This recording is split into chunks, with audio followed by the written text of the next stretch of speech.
Hello traders, welcome back to your channel on point trading. Previous videos में हमने scalping technique सीखी थी, हमने इंट्राडे के सेटअप सीखा था। आज इस वीडियो के अंदर हम एक स्विंग ट्रेडिंग सीखना चाहते हैं। जो लोग इंट्राडे की वॉलेटिलिटी के अंदर ट्रेडिंग सेटअप नहीं बना सकते, उनके लिए स्विंग ट्रेडिंग बहुत अच्छा यूज होता है। चलिए हम देखते हैं इसमें हम लोग किस तरह से बनते हैं। ट्रेडिंग सेटअप के अंदर हम दो इंडिकेटर का यूज करेंगे, विलियम एलिगेटर एंड फ्रैक्टल्स। ठीक है, ये दोनों के डेवलपर एक ही थे। बिल विलियम्स काफी अच्छे ट्रेडर थे। उनका ये कहना था कि मार्केट जो है 70 टू 80% साइडवेज रहता है और 15 टू 20% ही ट्रेंडिंग रहता है। और उस ट्रेंडिंग मार्केट को कैप्चर करने के लिए उन्होंने एक सेटअप के लिए दो इंडिकेटर रेडी किए थे। वो इंडिकेटर्स किस तरह से यूज करते हैं वो हम देखते हैं। अब जो है विलियम एलिगेटर जो है वो उसके अंदर इन्होंने तीन सिंपल मूविंग एवरेजेस को रखा है। ठीक है, ये सिंपल मूविंग एवरेजेस आप समझते हैं। सिंपल मूविंग मेरे प्रीवियस वीडियो में आप देख सकते हैं कि मूविंग एवरेज किस तरह से काम करती है। इसमें पहली मूविंग एवरेजेस है 5 SMA, second moving average 8 SMA and third 13 SMA। यानी कि सबसे फास्टेस्ट मूविंग एवरेज जो है 5 जो है प्राइस के साथ एकदम कनेक्ट होके चलती है और सबसे डिले जो चलने वाली है 13 SMA है। इन तीन एवरेजेस जो हैं वो एसएमए को लेके उन्होंने ये बताया कि ये एक क्रोकोडाइल यानी आप एलिगेटर जो आप समझते हैं, उसका लिप्स, उसके टिथ एंड उसकी जॉ। अब इन्होंने ये क्यों बताया है इस तरह से, क्योंकि इनका ये कहना था कि जैसे ही ये ट्रेंड में चलते हैं तो ये तीनों लाइन जब ओपनली ओपन होती है तो एलिगेटर ने अपना मुंह जो है वो खोल दिया है। मीन्स कि वो एक मार्केट ट्रेंडिंग की तरफ जा रहा है। अब इसको ट्रेड कैसे करना है हमें वो हम देखते हैं।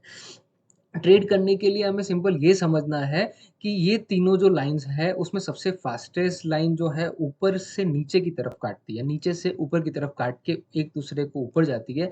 तब मार्केट में ट्रेंड होता है, तब हम ट्रेड ले सकते हैं। जब ये तीनों लाइन एक दूसरे को क्रिस क्रॉस कर रही है, मतलब कि आप ये पोजीशन देख रहे हैं, यहाँ पे मार्केट जो है चॉपी होता है। मीन्स कि इस टाइम को ये कहते हैं एलिगेटर इज स्लीपिंग, एलिगेटर सो रहा है। एलिगेटर के जॉ, टिथ एंड लिप जो है वो एक दूसरे के पास में है, क्रिस क्रॉस हो रहे हैं, तो यहाँ पे हमें ट्रेड नहीं लेना है।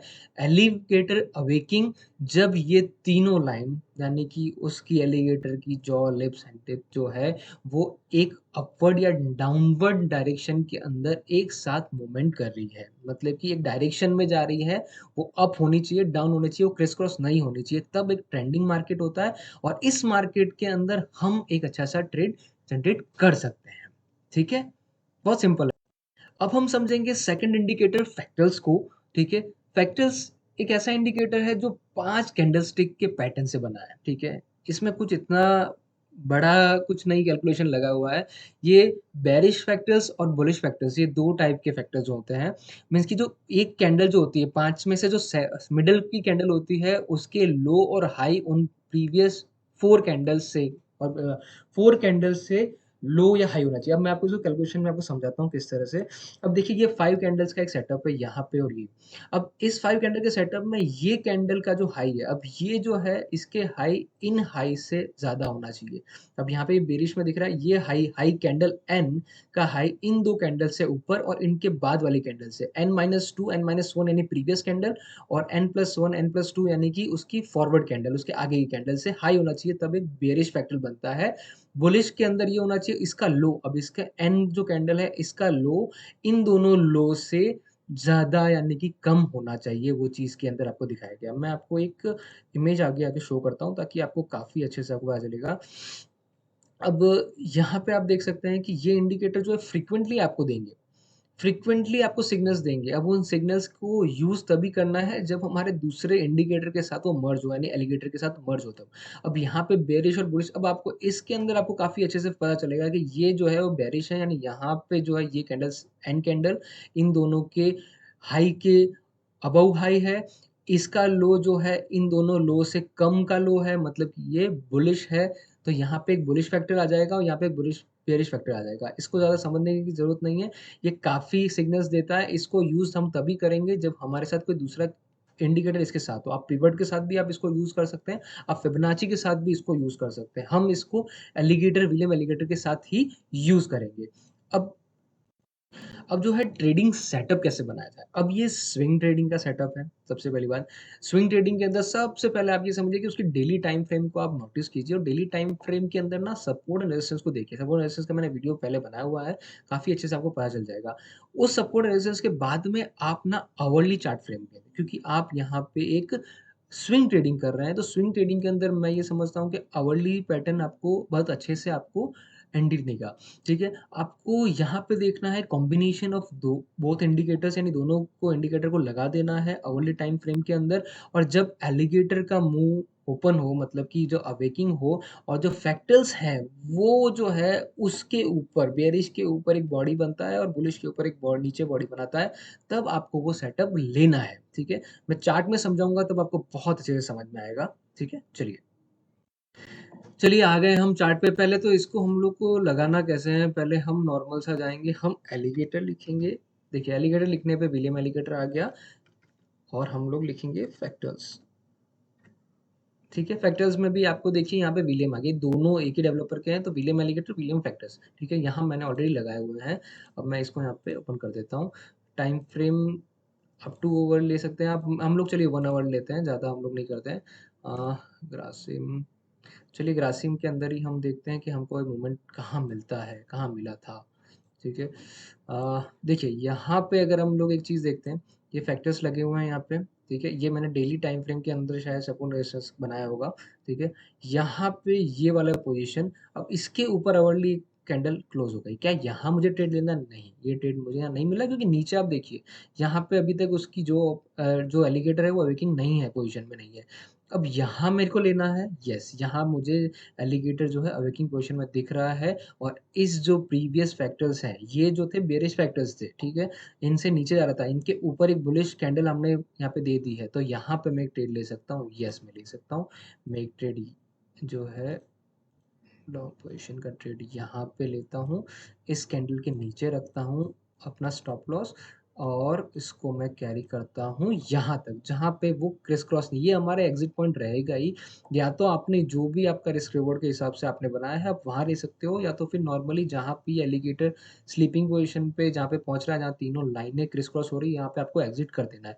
अब ये देखिए कितना दिन लगा मुझे, 2 मई को अगर मैंने ट्रेड लिया, तो मेरा ट्रेड एंड होता है ऑलमोस्ट 10th में, यानी कि 8 डे, 8 दिन के अंदर मुझे एक अच्छा-सा प्रॉफ़िट मिल गया, मुझे 50 टू 60 पॉइंट ग्रासिम के अंदर मिल गए, ठीक है? अब थोड़ा और आगे जाते हैं यहाँ पे। देखिए यहाँ पे ये 2 पोज़ीशन मिल रही है, चलो ये हटाता हूँ मैं। अब ये वाला एरिया यहाँ पे क्रिस क्रॉस था, स्लिपिंग था, अब यहाँ पे एक बुलिश फैक्टर था, अब यहाँ पे देखिए कैंडल यहाँ पे क्लोज़ हुई इसके नीचे। अब मैं स्विंग ट्रेडिंग के हिसाब से मैं दोनों तरफ स्विंग ले सकता हूँ। अब यहाँ पे नीचे की तरफ जब कैंडल क्लोज़ हुई और यहाँ पे फैक्टर्स को ब्रेक कर दिया, कि यहाँ मुझे मिल रहा है, येस ऑब्वियस मुझे मिल रहा है, पर मैं सेकंड कैंडल का वेट करता हूँ। मुझे यहाँ पे बहुत अच्छे से एक मिल रहा है कि एलिगेटर जो है वो अपनी मुँह को ओपन कर रहा है और पोज़ीशन दे रहा है। तो मैं यहाँ पे अपनी एक शॉर्ट पोज़ीशन बनाता हूँ, इसके यहाँ पे इन कैंडल को ऊपर रख के। अब ये भी पोज़ीशन मुझे देखिए कितना अच्छे से यहाँ पे, जहाँ पे ये कैंडल एक दूसरे को ये लाइन क्रिस क्रॉस कर रही है, वहाँ तक। चलिए अब हम थोड़ा कहीं किसी और में जाते हैं। चलिए नवीन फ्लोरिन देखते हैं। ये भी काफ़ी वोलेटाइल स्टॉक है, ठीक है? अ, नवीन फ्लोरिन के अंदर देखिए ये यहाँ पे ये देखिए, ये जो पोजीशन थी ये आवर्ली टाइम फ्रेम है, ठीक है? आवर्ली टाइम फ्रेम के अंदर यहाँ पे इतने फैक्टर्स बने थे, बेयरिश फैक्टर्स बने हुए थे यहाँ पे। यहाँ पे इसने एक कैंडल, सेकंड कैंडल, क्या यहाँ मुझे पोजीशन मिला? नहीं, क्योंकि यहाँ मुझे नीचे मेरा अवेकिंग जो ओपन नहीं है उसका एलिगेटर का, ठीक है? मुझे यहाँ तक भी नहीं मिला, मुझे जब तक यहाँ तक मिला, तब तक यहाँ पे एक फैक्टर्स दे चुका था, मतलब कि मैं यहाँ पे तो ट्रेड नहीं ले सकता। अब मुझे इसके ऊपर लेना है, इस फैक्टर के ऊपर कोई भी एक कैंडल जब बनेगी, अब देखिए यहाँ पे इसके ऊपर ये कैंडल बन रही है, ठीक है? ये कैंडल बन रही है तो ये कैंडल बन रही है, और यहाँ पे आपको देख रहे हैं कि एलिगेटर का जो ओपन है ये ट्रेंडिंग मार्केट है। अब इस ट्रेंडिंग मार्केट को मैं यहाँ से एक बहुत छोटे से स्टॉप लॉस के साथ में कंटिन्यू करता हूँ टिल दिस एरिया, ठीक है? अब ये काफ़ी अच्छा रेशियो है, आपको इंट्राडे के अंदर 1:2 मिलेगा, पर स्विंग में हमेशा आपको 1:2, 1:3, 4, 5, 6 तक मिल सकते हैं।